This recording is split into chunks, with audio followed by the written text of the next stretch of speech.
Hello students, আমার YouTube চ্যানেলে তোমাদের আবার সবাইকে স্বাগত জানাচ্ছি। আশা করি তোমরা সবাই খুব ভালো আছো। আজকে আমরা আলোচনা করব ফেনলের রাসায়নিক বিক্রিয়া নিয়ে। অলরেডি আমরা ফেনলের রাসায়নিক বিক্রিয়া এই টপিকটা শুরু করেছি। তো এর প্রথমের ভিডিওতে আমরা দেখেছি যে ফেনলের OH গ্রুপটার কীরকম পরিবর্তন দেখা যায় বিভিন্ন রিয়াকশানের মাধ্যমে। আজকের আমরা দেখব ফেনলের ক্ষেত্রে বেনজিন রিংয়ে আমরা কিভাবে রিয়াকশান করতে পারি বা তার ফলে কী কী যৌগ বা কী কী কম্পাউন্ড আমরা পেতে পারি। তো মূলত যেহেতু ফেনল একটা অ্যারোমেটিক সিস্টেমের ক্ষেত্রে মূল যে বিক্রিয়াগুলো দেখা যায় বিক্রিয়া অনেক ধরনের হয়, যেমন অ্যাডিশন রিয়াকশান আছে, এলিমিনেশন আছে, সাবস্টিটিউশন আছে, রিঅ্যারেঞ্জমেন্ট আছে। এরকম অনেক ধরনের বিক্রিয়ার মধ্যে বেনজিনে মূলত প্রতিস্থাপন বিক্রিয়া বা সাবস্টিটিউশন রিয়াকশানটাই দেখা যায়। তো আমরা এখানে যে রিয়াকশানগুলো নিয়ে কথা বলবো সেইগুলো মূলত সাবস্টিটিউশন রিয়াকশানই হবে বা প্রতিস্থাপন বিক্রিয়া হবে। তাহলে চলো শুরু করা যাক। প্রথম বিক্রিয়া আমরা দেখব হ্যালোজিনেশন। Number 1, halogenation.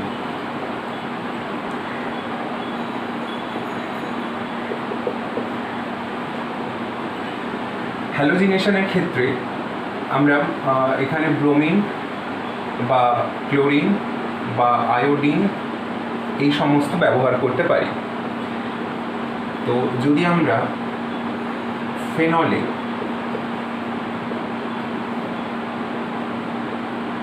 ব্রোমিন জল প্রয়োগ করি রুম টেম্পারেচারে, তাহলে উৎপন্ন যৌগ হিসাবে আমরা যেটা পাবো সেটা হলো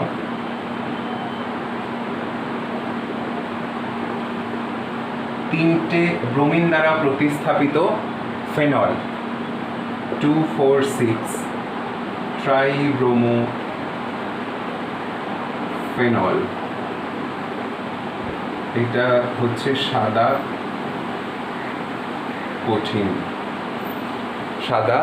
কঠিন কেমন? আচ্ছা, এখানে তুমি ব্রোমিনের বদলে ক্লোরিন ব্যবহার করতে পারো। ব্রোমিনের বদলে যদি আমরা এখানে ক্লোরিন ব্যবহার করি, ক্লোরিন ওয়াটার ব্যবহার করলেও ঠিক একই রকমভাবে আমরা ত্রিপ্রতিস্থাপিত ফেনল পাবো। ত্রিপ্রতিস্থাপিত মানে অর্থ পজিশন এবং প্যারা পজিশনগুলো একসাথে হ্যালোজেন দ্বারা প্রতিস্থাপিত হবে। এই যৌগটাও কিন্তু সাদা কঠিন। এখন তোমাদের প্রশ্ন হতে পারে যে এই তিনটে পজিশনে একত্রের কথাটা আমি পরে আসছি। এই অর্থ পজিশন এবং প্যারা পজিশনে কেন প্রতিস্থাপন ঘটছে সেইটা তোমরা ব্যাখ্যা করতে পারবে কিসের মাধ্যমে? রেজোনেন্স প্রভাবের মাধ্যমে। ফেনল তার যে OH গ্রুপের অক্সিজেন লোন পেয়ার ব্যবহার করে এই ধরনের রেজোনেন্স গঠন দেখাতে সক্ষম। এই ধরনের রেজোনেন্স দেখানোর ফলে কি দেখতে পাচ্ছ? দেখো, বন্ড যখন এই কর্নারে বা এই কার্বনটার ওপরে এই বন্ড ইলেকট্রনটা উঠবে তখন সেটা নেগেটিভ চার্জ হবে। তাহলে অর্থ পজিশন এবং প্যারা পজিশন, ফেনলের অর্থ পজিশন এবং প্যারা পজিশন কি হচ্ছে? নেগেটিভ চার্জ হয়ে থাকছে। যদিও সেটা একসঙ্গে নয়, কিন্তু রেজোনেন্স হওয়ার ফলে বা রেজোনেন্স কালে এই অর্থ পজিশন একবার নেগেটিভ চার্জ হবে, প্যারা পজিশন নেগেটিভ চার্জ হবে, আবার এই অর্থ পজিশন নেগেটিভ চার্জ হবে। তো এইগুলো নেগেটিভ চার্জ হচ্ছে মানেই আমরা কি বলতে পারি? কোনো ইলেকট্রোফাইল যখন এই ফেনল সিস্টেমের সঙ্গে রিয়াকশান করতে আসবে তখন এই পজিশানগুলোই প্রেফার করবে প্রতিস্থাপিত হওয়ার জন্য। অর্থ এবং প্যারা পজিশানটাই চয়েস করবে প্রতিস্থাপিত হওয়ার উদ্দেশ্যে। সেই কারণে আমরা ফেনলের OH গ্রুপটাকে আমরা কি বলে থাকি? অর্থ প্যারা ডিরেক্টিভ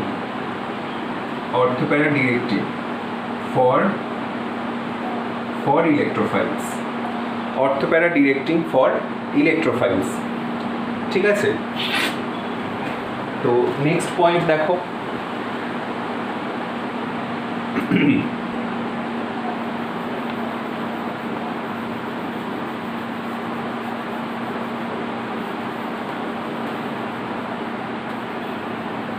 নেক্সট পয়েন্টটা দেখো, যদি আমরা এই বিক্রিয়াটাকে আমরা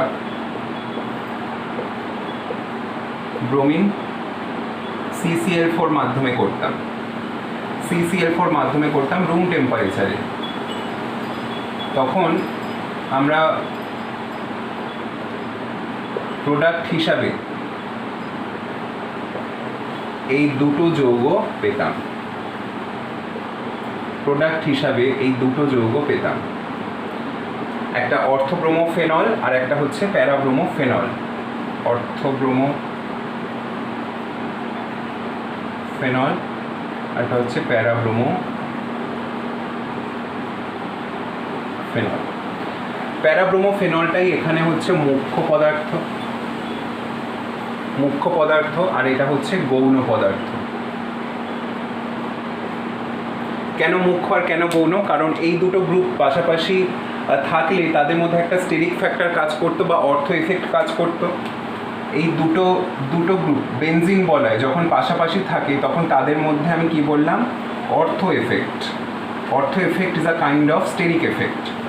অর্থ এফেক্ট কাজ করে, যার ফলে এই অর্থ আইসোমারগুলো, এখানে কোনো তো স্টেবিলাইজিং ফ্যাক্টর নেই, মানে সুস্থিতি প্রদানকারী তো কোনো কারণ নেই যে হাইড্রোজেন বন্ডিং হচ্ছে বা অন্য কোনো রকমভাবে বন্ড করে ফরমেশনটাকে সুস্থিতি দান করছে, সেরকম কোনো ঘটনা নেই।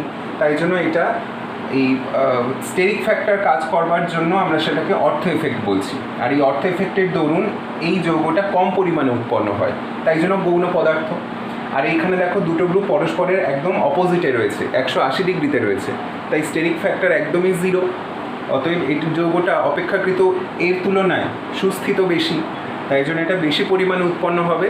Therefore it is major product বা মুখ্য পদার্থ। এখন তোমাদের মনে প্রশ্ন উঠতেই পারে, এখানেও ব্রোমিন, তাহলে এইটাতে যে প্রোডাক্ট উৎপন্ন হলো এটাতে আলাদা প্রোডাক্ট কেন উৎপন্ন হলো?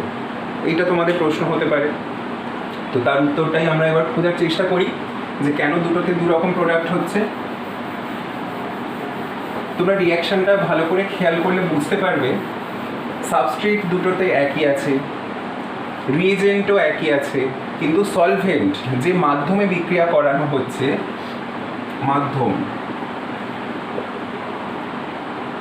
বিক্রিয়া মাধ্যম একটাতে কি নেওয়া হয়েছে? H2O, আর একটাতে নেওয়া হয়েছে CCl4। H2O তোমরা জানো ধ্রুবীয় বা পোলার, আর CCl4 হচ্ছে অধ্রুবীয় বা নন পোলার। এখন দেখো ফেনলের আমি কি বলেছি? এই OH গ্রুপটা, এই হাইড্রোজেনটা অ্যাসিডিক, তাই যখন জলীয় মাধ্যমে আছে, জলীয় মাধ্যমে থাকা অবস্থায় ফেনল বিয়োজিত হয়ে ফেনক্সাইড আর H+ আয়ন তৈরি করে। ফেনক্সাইড আর H+ আয়ন তৈরি করলে জলীয় মাধ্যমে এই দুটো আয়ন কি করবে? হাইড্রেট হয়ে থাকতে পারবে। হাইড্রেট হয়ে থাকা মানে সুস্থিত থাকা। তাহলে জলীয় মাধ্যমে এরা সহজে বিয়োজিত হবে। দেখো যাদের আম্লিক চরিত্র আছে, আমরা কি জানি? আম্লিক চরিত্র থাকলে কি হয়? জলীয় মাধ্যমে বিয়োজিত অবস্থায় থাকে। তো বিয়োজিত হয়ে এখানে ফেনক্সাইড আয়ন তৈরি করবে। কিন্তু এই জিনিসটাকে যদি তুমি CCl4 মাধ্যমে দাও, CCl4 মাধ্যমে দিলে এইখানে কিন্তু এই ফেনক্সাইড বা H+ আয়ন এই দুটো তৈরি হবে না। কেন তৈরি হবে না? আমি কি বললাম, এখানে আয়ন তৈরি হওয়ার পরেও এরা সুস্থিতি পাচ্ছে কেন? কারণ এই মাধ্যমে জল আছে। এই জল থাকার জন্য এই আয়নগুলি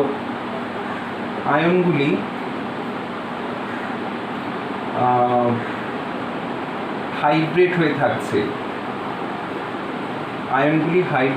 থাকছে। হাইড্রেট মানে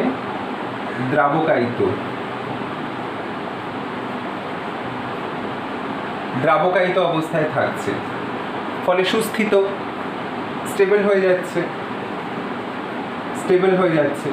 কিন্তু এইখানে যদি এরকম আয়ন তৈরি হয় CCl4 তো নন পোলার। এবার নন পোলার দ্রাবক কি আয়নগুলোকে সুস্থিতি দিতে পারবে? আয়নিক এই যে ফরমেশনগুলো রয়েছে তাদেরকে একটা নন পোলার সাবস্টেন্স কি সুস্থিতি দিতে পারবে? সুস্থিতি দিতে পারছে না, তাই এখানে আয়ননটাও ঘটছে না, বা এরকমভাবে ফেনক্সাইড বা H+ আয়ন তৈরি হচ্ছে না। তো তাতে সমস্যাটা কি হচ্ছে? সমস্যা হচ্ছে এই যে ফেনক্সাইড আয়ন তৈরি হওয়ার পরে অক্সিজেন বেনজিন বলয়ের সঙ্গে রেজোনেন্স অতিমাত্রায় করতে পারবে। ভালো করে শোনো, অক্সিজেন যদি মাইনাস চার্জ হয়ে বসে তাহলে সেই বেনজিন বলয় অতিরিক্ত পরিমাণে ইলেকট্রন দিতে পারবে, কারণ তার নিজেরই অতিরিক্ত ইলেকট্রন হয়ে গেছে। মাইনাস চার্জ মানে নিজেরই অতিরিক্ত ইলেকট্রন। কিন্তু এই CCl4 মাধ্যমে OH বন্ধন তো আয়নিত হতে পারছে না, তাই রেজোনেন্স করতে গেলে অক্সিজেনের নিজস্ব ইলেকট্রন ব্যবহার করে রেজোনেন্স করতে হবে। অক্সিজেনের নিজস্ব ইলেকট্রন ব্যবহার করে রেজোনেন্স করবার সময় আমরা কি দেখেছি? অক্সিজেন ধনাত্মক আধান বিশিষ্ট বা পজিটিভ চার্জ হয়ে থাকছে। কিন্তু যখন অক্সিজেন নেগেটিভ চার্জ, তখন রেজোনেন্স করলে তো অক্সিজেনের ওপরে কোনো পজিটিভ চার্জ আসবে না, তো সেই ঘটনাটাও আবার সুস্থিত। মানে সব দিক থেকেই এই ফেনক্সাইড আয়নটা সুস্থিতির দিকেই যাচ্ছে। কিন্তু ফেনলের ক্ষেত্রে রেজোনেন্স হওয়ার ঘটনায় আমরা কি দেখলাম? অক্সিজেন পজিটিভ চার্জ হচ্ছে। অতএব আমরা কি ভাবতে পারি? ফেনক্সাইড আয়ন বেনজিনে যত ইলেকট্রন বেশি দান করতে পারে, ফেনলের OH গ্রুপটা বেনজিন বলয় সেই পরিমাণ ইলেকট্রন দান করতে পারে না। ইলেকট্রন যদি বেনজিন বলয় কম যায় তাহলে বেনজিন বলয়ের সক্রিয়তা কি হবে? ইলেকট্রোফাইলের প্রতি কম হবে। আর বেনজিন বলয়ে যদি ইলেকট্রনস বেশি যায় তাহলে ইলেকট্রোফাইলের প্রতি বেনজিন বলয়ের সক্রিয়তা বেশি হবে। অতএব ওয়াটার থাকলে সেখানে আমরা দেখতে পাচ্ছি একসঙ্গে 3টে জায়গায় প্রতিস্থাপন ঘটছে, কিন্তু CCl4 থাকলে পৃথকভাবে একবার অর্থতে প্রতিস্থাপন ঘটছে এবং আরেকবার প্যারাতে প্রতিস্থাপন ঘটছে। নট অনলি CCl4 এর বদলে তুমি CS2 দিতে পারো, আরও যেই সমস্ত নন পোলার সলভেন্ট যেগুলো রয়েছে সেগুলো ব্যবহার করতে পারো, তাতে আমরা একই ঘটনা দেখব। বোঝাতে পারলাম? তাহলে এইটা হচ্ছে হ্যালোজিনেশন অফ ফেনল। নেক্সট বিক্রিয়াতে আমরা যাই।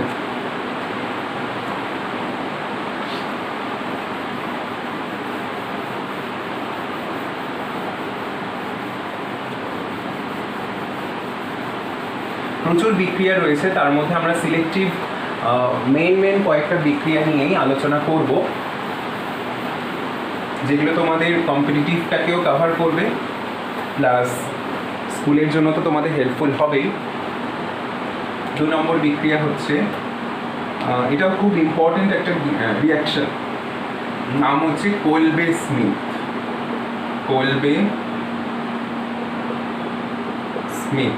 রিয়াকশন। কোলবে স্মিথ রিয়াকশন ভীষণ ইম্পর্টেন্ট রিয়াকশন। এটা আমি প্রথমে শর্টে লিখে দিই ফেনল থেকে কি তৈরি করা হয়।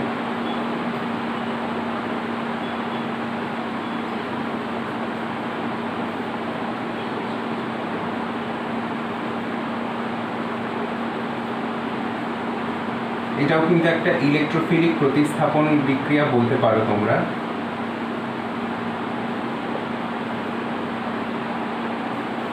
দেখো, ইলেকট্রোফিলিক প্রতিস্থাপনে ফেনলের সক্রিয়তা বাড়ানোর জন্য আমরা একে ফেনক্সাইড করে নিলাম, কারণ একটু আগে আমরা আলোচনা করছিলাম যে বিষয়টা, সেই বিষয়ের জন্য।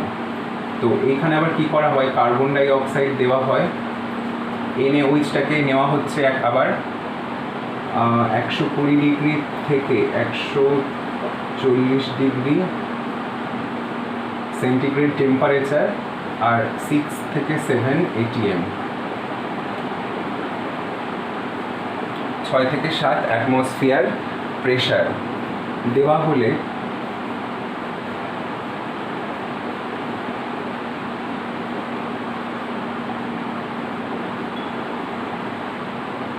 এখানে একটা লবণ তৈরি হয়। সেই লবণটাকে যদি আম্লিক করে দেওয়া হয়, আম্লিক করে দিলে একটা হাইড্রক্সি অ্যাসিড তৈরি হবে, যার নাম হচ্ছে স্যালিসাইলিক অ্যাসিড। ঠিক আছে, এইটা হলো বিক্রিয়ার flow chart. Phenoxide, sodium phenoxide, এটা নাম হচ্ছে সোডিয়াম স্যালিসাইলেট।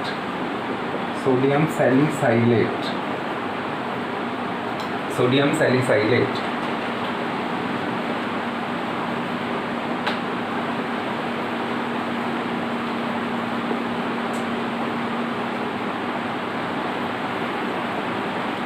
ঠিক আছে, তো এই বিক্রিয়াটাতে কোলবে স্মিথ বিক্রিয়ার ইম্পর্টেন্স হচ্ছে বা ফিচার বলতে পারো, ফিচার হচ্ছে যে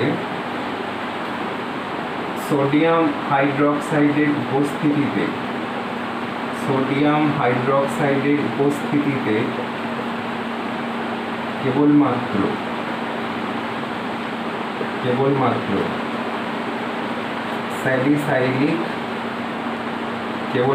স্যালিসাইলিক অ্যাসিড পাওয়া যায়।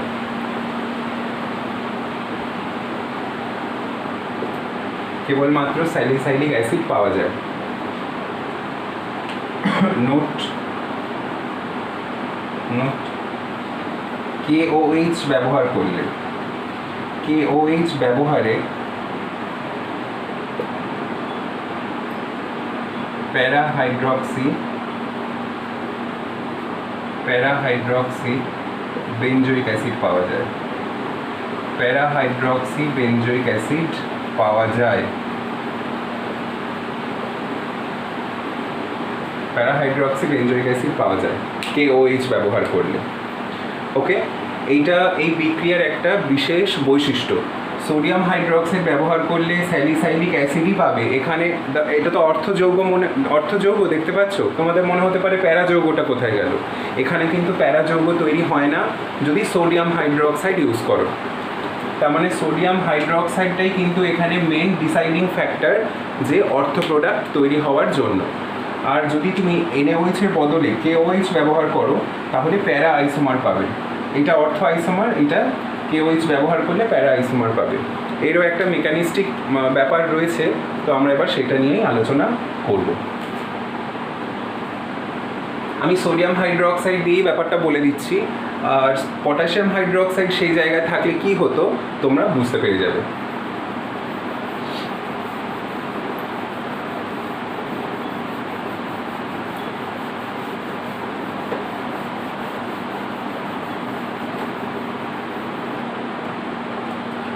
দেখো,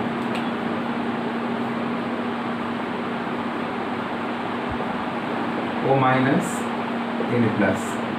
এটা কি করে হচ্ছে তো তোমরা জানো, ফেনলে আমরা সোডিয়াম হাইড্রোক্সাইড দিলে সোডিয়াম ফেনক্সাইড হয়। সেটা তোমরা ওই যখন OH গ্রুপে রিয়াকশন করিয়েছিলাম তখনই বলেছি। তো যদি না অসুবিধা হয় তাহলে তোমরা একটু আগের ভিডিওটা দেখে নিও, তাহলে বুঝতে পারবে। তো এটা আমরা সরাসরি এখান থেকে নিয়েই কাজটা করছি, কারণ এরপরেই তো স্যালিসাইলিক অ্যাসিড তৈরি হওয়ার প্রসেসটা শুরু হয়। তো এখানে কার্বন ডাই অক্সাইড দেওয়া হয়েছে। কার্বন ডাই অক্সাইডের কার্বন দেখো ইলেকট্রোফিলিক প্রকৃতির, কারণ কার্বনের সঙ্গে ইলেকট্রোনেগেটিভ অক্সিজেন যুক্ত থাকার ফলে কার্বন ডেল প্লাস এবং অক্সিজেন ডেল মাইনাস। তো আমরা এই সেন্টারটাকে ইলেকট্রোফিলিক সেন্টার বলতে পারি। অতএব এখানে কি হচ্ছে দেখো, এই অক্সিজেন নেগেটিভ চার্জ রেজোনেন্স করিয়ে অর্থ পজিশন দিয়ে এই কার্বনটাকে ক্যাপচার করবে। মেকানিজমটা ভালো করে বোঝো।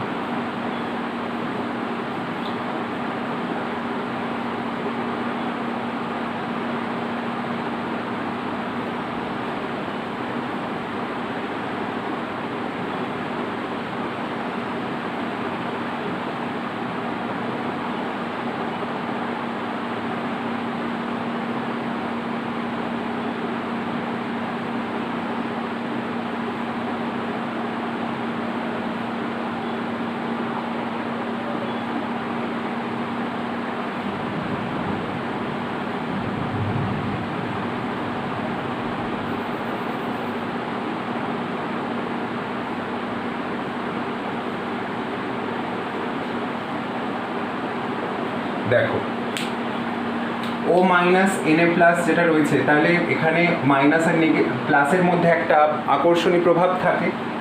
তো আমরা সেটাকে ডটেড লাইন দিয়ে বোঝাচ্ছি। অক্সিজেন নেগেটিভ চার্জটাকে বেনজিন বলয় দিচ্ছে, তাহলে এখানে তো আগে থেকে একটা বন্ড ছিল, নেগেটিভ চার্জ দিলে আবার এখানে একটা ডাবল বন্ড টাইপ তৈরি হবে, সেটাকে আমরা ডটেড লাইন দিয়ে দেখাচ্ছি। মানে কিছু বন্ধন নতুন তৈরি হচ্ছে, আবার কিছু বন্ধন নতুন ভাঙছে, সেইগুলোকে আমরা ডটেড লাইন দিয়ে এরকম ডটেড লাইন বা ব্রেক লাইন দিয়ে দেখাচ্ছি। আচ্ছা, এই বন্ডটা বাইরে চলে গেল, তার মানে এই বন্ডটা ব্রেক হচ্ছে। বাইরে চলে গেল মানে এই কার্বনের সঙ্গে নতুন বন্ড করছে। আচ্ছা, আর এই যে এই বন্ডটা যে অক্সিজেনের দিকে সরছে মানে কি, এর নিশ্চয়ই নেগেটিভ হবে, কিন্তু নেগেটিভ হচ্ছে মানে এই সোডিয়ামের সঙ্গে মনে করো আমি একটা বন্ড তৈরি করে দিচ্ছি, সোডিয়ামের সঙ্গে বন্ড তৈরি করে দিচ্ছি। তাহলে এইখানে বন্ড ব্রেকিং আর বন্ড ফরমেশনের যে পদ্ধতিটা, এইটাকে আমরা ট্রানজিশন স্টেট বলতে পারি। ট্রানজিশন স্টেট ভালো করে বোঝো। এইখানে অক্সিজেন নেগেটিভ চার্জ এই বন্ধনের ওপরে বসাচ্ছে মানে ডাবল বন্ড, এই বন্ডটা বেনজিন থেকে বেরিয়ে যাচ্ছে মানে বন্ডটা ব্রেক হয়ে যাচ্ছে। এইখানে নতুন কার্বনের সঙ্গে বন্ধন হচ্ছে এই কর্নার দিয়ে, তারপরে এই বন্ডটা অক্সিজেনের থেকে শিফট করছে মানে আমি এই সোডিয়ামটাকে ক্যাপচার করাতে চাইছি। তাহলে এখান থেকে রেজাল্ট যেটা আসবে,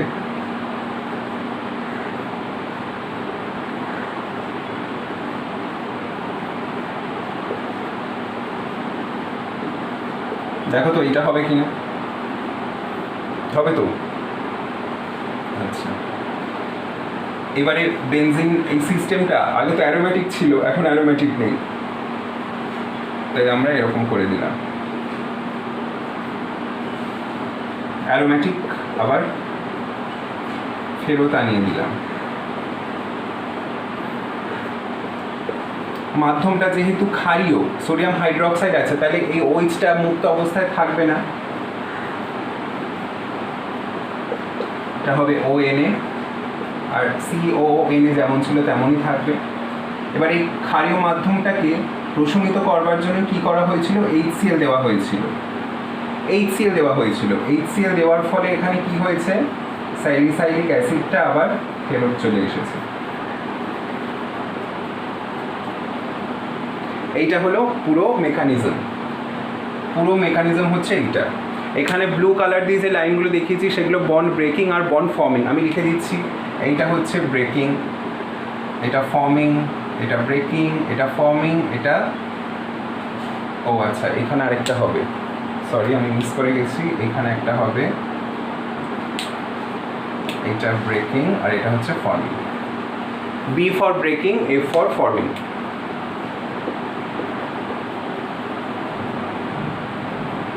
ব্রেকিং, ফর্মিং, ঠিক আছে। এবার বিষয়টা হচ্ছে এই যে দেখো এখানে এটা 6 মেম্বার একটা ট্রানজিশন স্টেট হয়েছে, 6 মেম্বার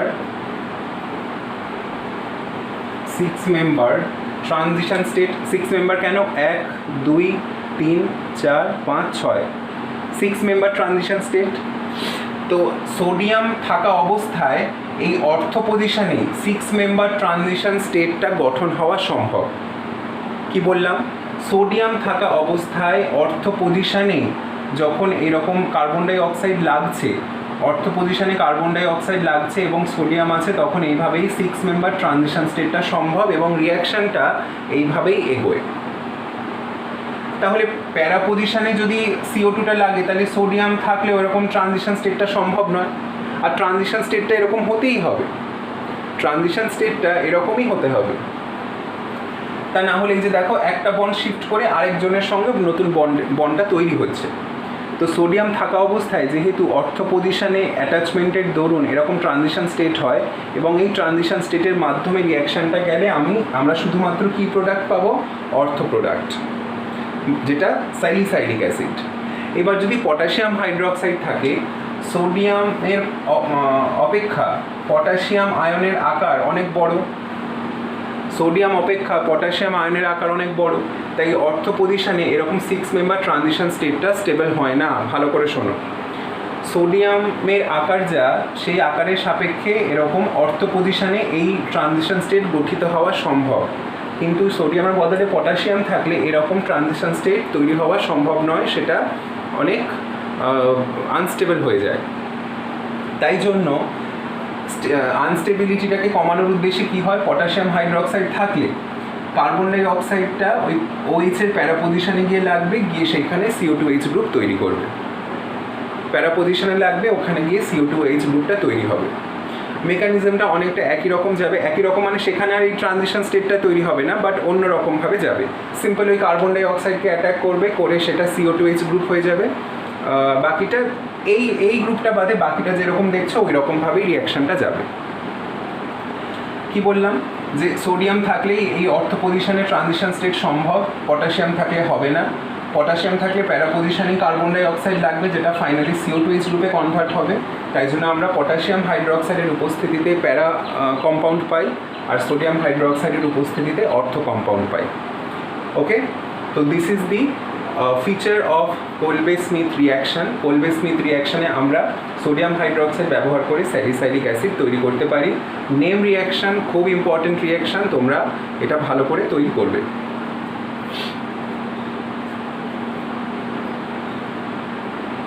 নেক্সট দেখো,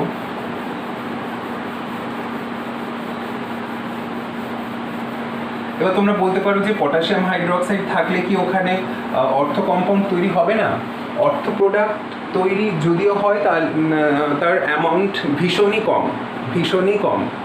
মেজর প্রোডাক্ট হিসাবে প্যারা আইসোমার পাওয়া যায়। ঠিক তেমনই কোলবে-স্মিথ যে রিয়াকশানটা আমি সোডিয়াম হাইড্রোক্সাইডের সাথে দেখালাম, সোডিয়াম হাইড্রোক্সাইডের উপস্থিতিতে স্যালিসাইলিক অ্যাসিডটাই মেজর প্রোডাক্ট হিসাবে তৈরি হয়। প্যারা কম্পাউন্ডও তৈরি হয়, তবে তার পার্সেন্টেজ এতটাই কম যে আমরা ওটাকে কাউন্টিংয়ে আনি না।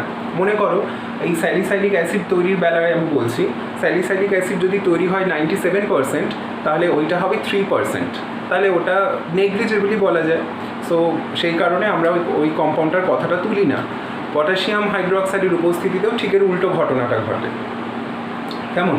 কারণ OH গ্রুপ অর্থ প্যারা দু ধরনেরই প্রোডাক্ট তৈরি করতে সক্ষমতা রাখে, তাই কোনোটা বেশি তৈরি হচ্ছে এবং কোনোটা কম তৈরি হচ্ছে depending on the mechanism.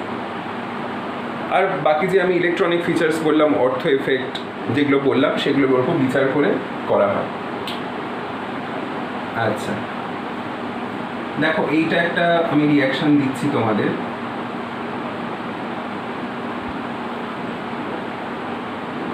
OH এবং মিথাইল আছে, এখানে CO2 NaOH 120 degree centigrade 7 atmosphere.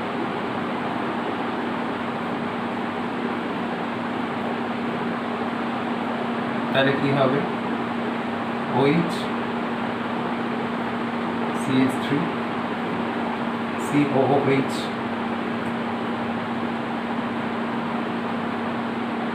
এক নম্বর, 2 নম্বরে HCl। আরেকটা দিচ্ছি, মনে করো এরকম আছে OH Br, সেম।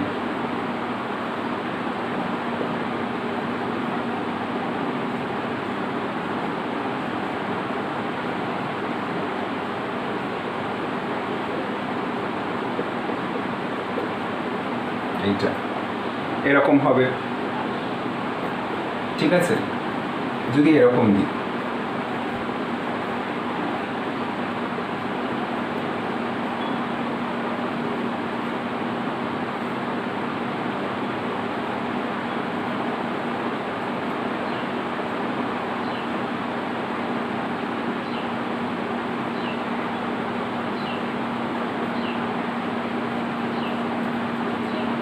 এরকম যদি দেওয়া হয় তাহলেও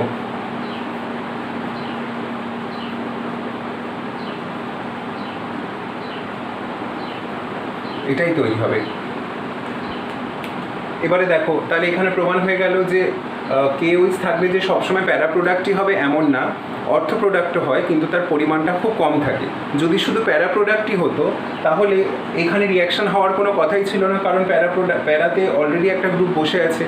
তো এখানে এই অর্থ সাবস্টিটিউশনে যেহেতু CO2Hটা পাওয়া যাচ্ছে, তাই আমরা প্রমাণ এখানে বলতেই পারি যে হ্যাঁ, অর্থ আইসোমারও তৈরি হয়, তবে সেটা খুবই নিম্নমানের বা খুবই কম পরিমাণে তৈরি হয়। ওকে, এইগুলো অ্যাপ্লিকেশন হিসাবে বলতে পারো কোলবে-স্মিথ রিয়াকশানের। আচ্ছা, এবারে আমরা স্যালিসাইলিক অ্যাসিডের কয়েকটা ব্যবহার দেখে নেব। স্যালিসাইলিক অ্যাসিডের ব্যবহার।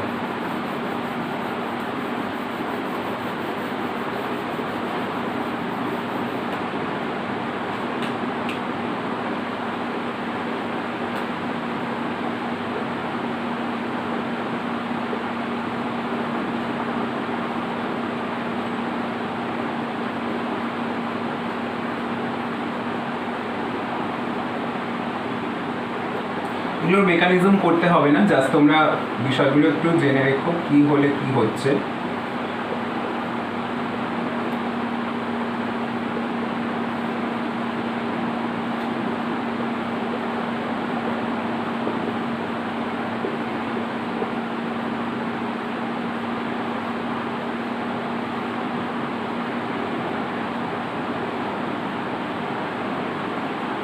এখানে এই যৌগটা পাওয়া যায়, এর নাম হচ্ছে মিথাইল স্যালিসাইলেট।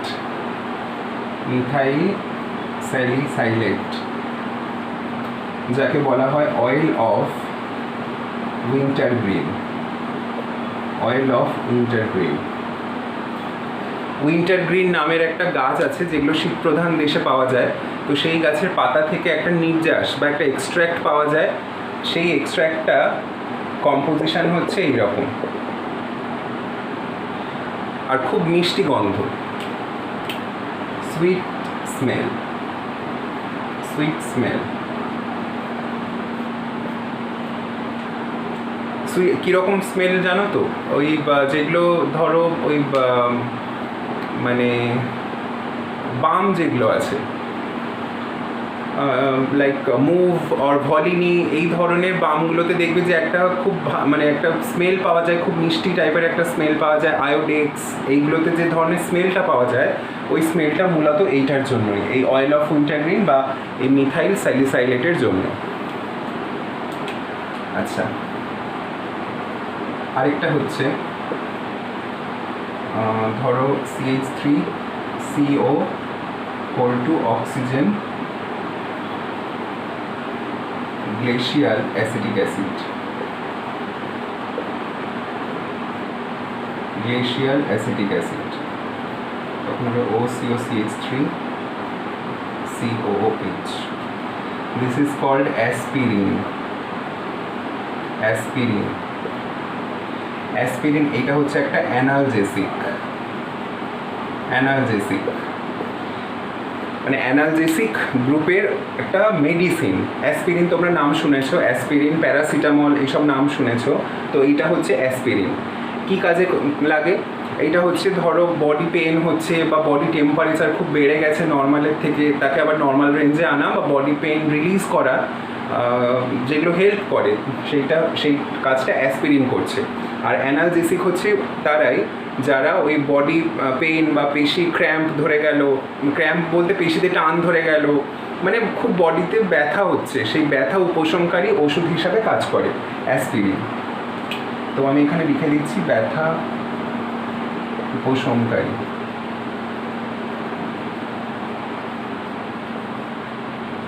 পেশির ব্যথা উপশমকারী, ঠিক আছে। এখন তোমরা বলতে পারো যে এইখানে এই মিথানলটা দিচ্ছি, মিথানল দিলে এইখানে রিয়াকশান হচ্ছে, আর এই অ্যাসিটিক অ্যানহাইড্রাইড, অ্যাসিটিক অ্যানহাইড্রাইড, এটা হচ্ছে অ্যাসিটিক অ্যানহাইড্রাইড, এইটা দিলে OH গ্রুপটা রিয়াকশান হচ্ছে। আমি কি করে বুঝবো?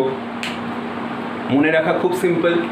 দেখো, অ্যালকোহল দেওয়া হচ্ছে, এবার অ্যালকোহলের সঙ্গে নিশ্চয়ই অ্যালকোহলিক গ্রুপ রিয়াকশান করবে না, অ্যালকোহলের সঙ্গে অ্যাসিড গ্রুপটাই রিয়াকশান করা উচিত।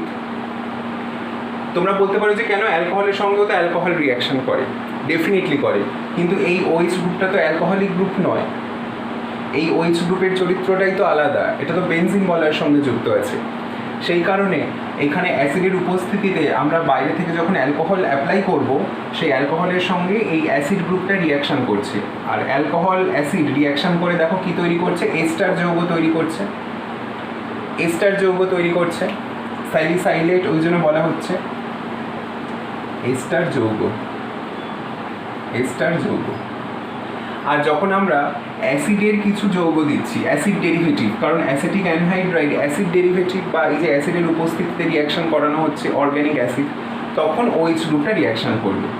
তখনও দেখো একটা এস্টার তৈরি হচ্ছে, কারণ এখানে এটা অ্যাসিডের থেকে উপজাত যৌগ, আর এটা অ্যালকোহলের মতো, OH গ্রুপটা অ্যালকোহলের মতো যদি ভাবি, তাহলে এখানে দেখো একটা এস্টার তৈরি হচ্ছে, অ্যাসিটাইলেশন ঘটানো হচ্ছে। অ্যাসিটাইলেশন তোমাদেরকে আগের ভিডিওতেই বলেছি। তো এখানে এটা অ্যাসিটাইলেশন হলো, এই যৌগটার নাম হচ্ছে অ্যাসপিরিন। আচ্ছা, তোমাদেরকে আমি আরেকটা দিচ্ছি, এটা তোমরা ট্রাই করবে হয় কি না। PHCOCl, PHCOCl, PHCOOH, এইখানে কি যৌগ হবে এটা তোমরা আমাকে বলবে।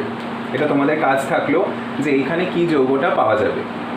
ওকে, তাহলে এটা আমি একটা বললাম যে অয়েল অফ উইন্টারগ্রিন, এটা হচ্ছে যে ওই মানে সুমিষ্ট গন্ধযুক্ত একটা যৌগ, যেটাকে আমরা কিছু মেডিসিনাল পারপাসে ইউজ করে থাকি। এইটাকেও আমরা এরকম মেডিসিনাল পারপাসে ইউজ করছি। এইগুলো তোমরা কনভার্সনে পেতে পারো, কনভার্সনে ভীষণ হেল্প করবে এই রিয়াকশানগুলো। তো এটা ছিল মোটামুটি আমাদের স্যালিসাইলিক অ্যাসিডের ব্যবহার। আরেকটা আমি তোমাদের স্যালিসাইলিক অ্যাসিডের রিয়াকশান অবশ্যই দেখাবো। এখানে কিছুটা মুছে দিই, নাহলে আমি দেখাতে পারবো না। এখানটা আমি চেঞ্জ করে দেখাচ্ছি।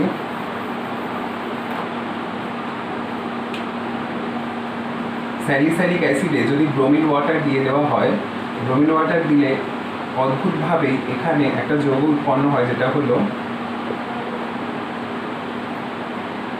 এইটা প্লাস CO2 প্লাস জল।